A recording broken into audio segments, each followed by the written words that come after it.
going on, Mother Flowers? Shit, he's got his kid on. He's got his kid on. What's going on? Don't worry. Everything's okay for now. Calm down. Everything's all right. Listen, dude, guys, I've been promising you this video for like 6 months now, and I've been purposely putting it off because I didn't want to talk about this. Seems like a lot of you guys out there, since you watched my last video about properly mounting a knife onto your battle belt or onto your plate carrier. If you haven't seen that one, you're interested, I'll link it. But it seems like a lot of you guys reached out to me and said you alluded to how to mount your bayonet onto a Alice fighting kit or a lighter weight modular fighting kit, whatever you want to call it, right?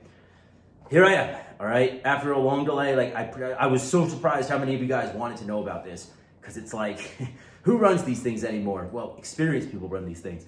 But I'm gonna talk about it, all right? It's gonna be a straightforward video. Like, there's not a lot to talk about when it comes to mounting a freaking bayonet on your Alice kit. Now, why do I like an Alice kit? 2 reasons. Number one, I'm old, and I grew up in the 90s. I'm a product of the freaking, you know, woodland uniforms and the freaking Alice kits of the 90s.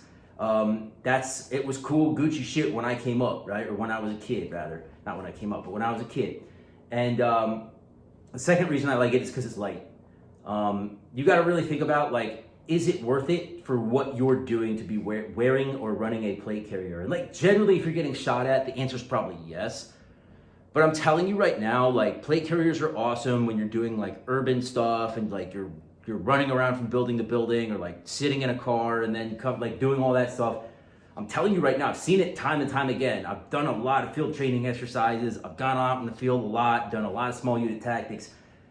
Guys will come with their plate carrier, and like a couple of days later, you see them taking their plates out, or like leaving them at the fob, or leaving them at the patrol base, or whatever it is, or like they take the whole fucking thing off, and then they end up with something like this. Because when you're running around trying to be more covert and sneaky peeky, this is something that you want. Now, again, do you want the protection of a plate carrier? Like, yes, I'm not going to debate that. I'm not stupid, but it's a give and a take, right? And like, the mission will dictate like what your gear is, not the other way around. And you just have to go through enough experience, I think, to learn that. So I'm not trying to invalidate like battle belts and plate carriers. Like, again, time and a place.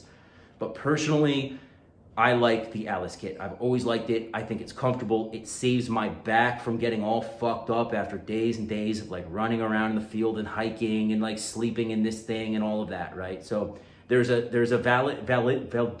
validity. I can't speak. Mercury retrograde, a validity to this, all right? So let's go in and let's skip all the rest of the preamble and talk about what you guys wanted to know, is how do I mount my knife, my bayonet rather, onto this personal kind of fighting kit.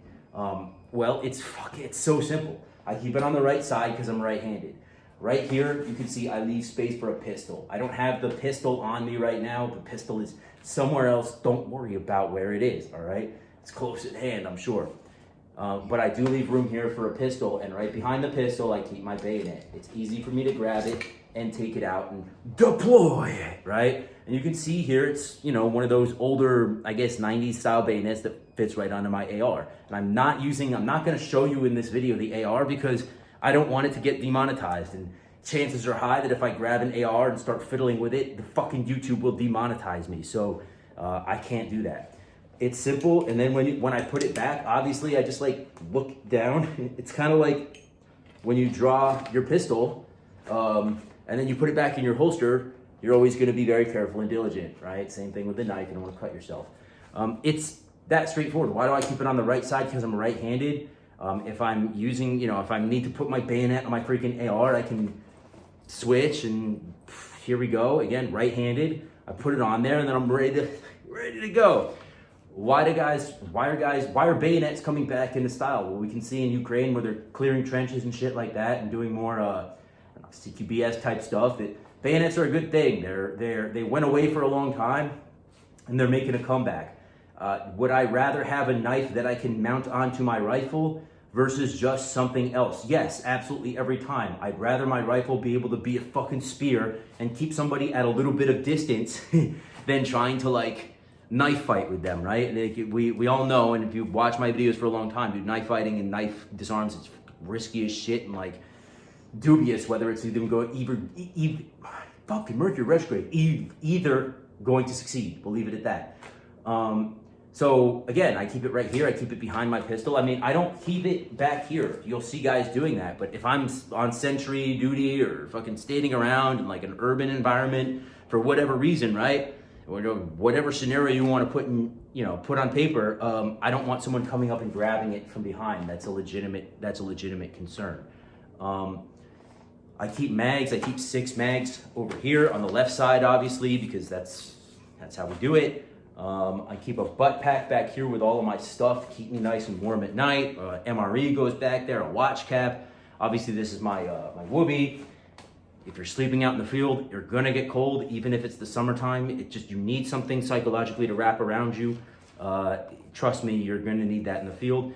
Also, it doubles as a rain poncho. You're gonna get wet either way, but being a little less wet, it helps. I remember being out there in the field one time with my buddy Santiago, and literally it was raining so hard that it was like the field that we were in was flooding, and we were like waist deep in water, but we all both had a poncho we were sharing over us. It was quite a comical thing, and we looked at each other at one point. We're like, why do we even have the fucking poncho over us? We're literally waist deep in water. But it's psychologically, like, it just staying a little more dry is always good. And I won't go in and waste your time with a bunch more. Like, you can watch other videos about fieldcraft and about this stuff. And I keep a compass and some pace counting ranger beads here. These are, if you know how to use them, they're essential. And then 2 canteens. And I think that's pretty it. I keep it nice and light, pistol mag, and obviously my IFAK kit right here. This battle belt setup is actually new. I don't think I've even used it in the field yet. I finally retired my old one after like 8 years. I used it for 8 years. It was a surplus GI, old school Alice thing. Now I've got the nice like H harness on the back. Saves my back quite a bit. I feel much better. I have back problems anyway, so I finally upgraded. Hopefully it'll be worth it. I'll use it at One Shepherd next year more than likely, and we'll see how it works out. But so far I'm very happy with it. Nice and loose here, but snug around the hips, adjustable, really nice. I'm very happy with it. I don't keep my knife up here. Some guys, you'll see them doing that, which is cool, like fine. Like you can grab it with either hand. I get that, but for me personally, I enjoy it being down here. The only drawback is sometimes if I'm trying to like sit down, I have to fiddle with it. But again, if you're sitting down in a vehicle, and I can put it here, I can still draw it and access it. So straightforward, that's my video about how to mount your bayonet onto your kit, right? Onto your fighting kit. And again, these fighting kits are very, you'll see a lot of guys with a lot of experience, when they go out to the woods and start doing more of the recce shit, they ditch the plate carriers and they use something more like this, or even less. It's better, trust me. You'll have to, like, if you have an argument against that, fine, but usually the guys with more experience, this is kind of something you're going to end up going more towards. I hope you enjoyed this video, guys. I told you I would make it. Again, I've been fucking avoiding it for a long time because I didn't want to get my shit out of storage and like whatever. Like I just like didn't feel like it was important, but I promised you that I would do it. So here it is. I hope you enjoyed part of it. If you have any questions, comments, or requests for other videos, plop them in the comments down below, and I'd be more than happy to oblige. Until next time, please remember that you are your first and last line of defense. I'll catch you on the next video, mother flowers. Cheers, guys.